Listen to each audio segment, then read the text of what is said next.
Welcome and thank you for trusting us. This is your post-operative care video for Advanced Dermatologic Surgery. We know that navigating your recovery after a cheek-to-nose interpolation flap surgery takes some real care and attention. So, we've put together this explainer to walk you through exactly what to do, what to avoid, and honestly just what to expect as you heal up. To make things easy, we've broken your recovery down into 5 clear phases: immediate expectations, daily wound care, activity restrictions, medication, and finally, warning signs. This chronological roadmap is going to help you protect that delicate skin bridge and get you the absolute best healing results. All right, let's jump right into phase 1, which covers exactly what to expect in these first few days right after your procedure. So right off the bat, you need to know that bleeding is completely normal and expected for the first 24 to 48 hours. Actually, your bandage might even get totally saturated and leak blood during this time. If that happens, don't panic. Simply grab some gauze, a clean paper towel, or a washcloth, and press it firmly and directly right over the bandage. Hold that pressure for a full 30 minutes. No peeking, no lifting to check on it. Whatever you do, do not remove the bandage. You might have to repeat this process a few times, but if the bleeding still won't stop after several tries, that's when you should give our office a call. You're also going to see some bruising, color changes, and definitely some swelling around your eyes. You'll probably even have a stuffy feeling in your nose for a good 1 to 2 weeks. If your surgery was on your head, your eyes might actually swell shut. I know that sounds a bit intense, but please know it is entirely expected and temporary. To help with the swelling, keep your head raised up. Use a few extra pillows or sleep in a recliner for the first 48 hours. Make sure you aren't sleeping on the side where your incision is either, and while you can put ice around the area, do not put ice directly on top of the incision for those first 2 days. Moving on to phase 2. The really great news here is just how minimal your direct involvement needs to be with the bandage itself.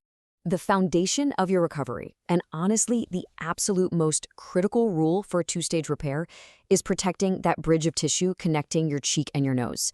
That bridge is what makes sure your new skin keeps its blood supply. So what does that mean for you? It means you must keep that large, bulky white bandage totally dry and completely in place until your follow-up appointment. Seriously, just let our office handle the bandage changes. But, things do happen. If your bandage gets completely soaked with blood in the first 24 hours, or if it somehow falls off on its own, call the office right away to schedule a change. In the meantime, if the bandage does come off, do not remove, adjust, or mess with that skin bridge. Wash your hands first, then very gently clean the incision with some mild soap and water, apply a generous layer of Vaseline, and cover it up with any clean bandage you happen to have at home until you can get in to see us. Looking ahead at your skincare routine over the next few weeks, do not resume applying any sunscreen, makeup, or scar reduction products like Silogen just yet.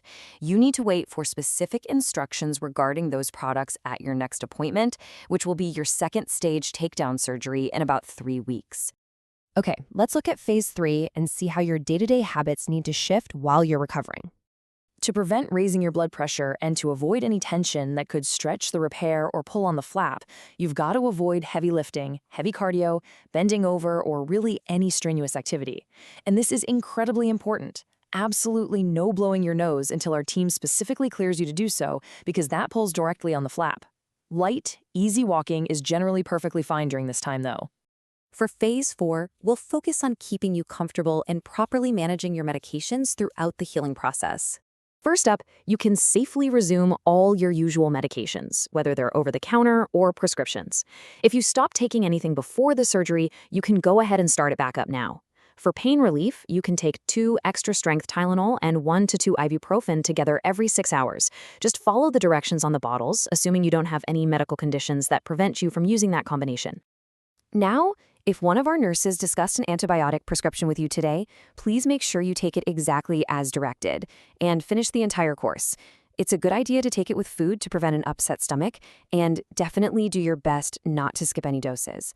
That being said, if you happen to experience a bad reaction or side effects to the antibiotic, don't take the next dose and just contact our office for further instructions.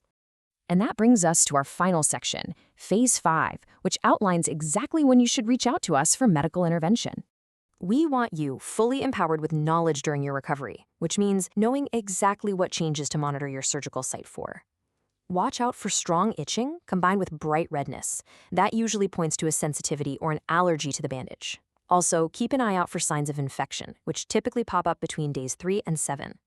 Those signs would be a fever over 100.4 degrees Fahrenheit, chills, redness that's actively spreading, noticeable warmth or swelling, any thick yellow or green drainage, or pain that starts getting worse after the third day, especially if it was previously getting better. Please call the office with any questions.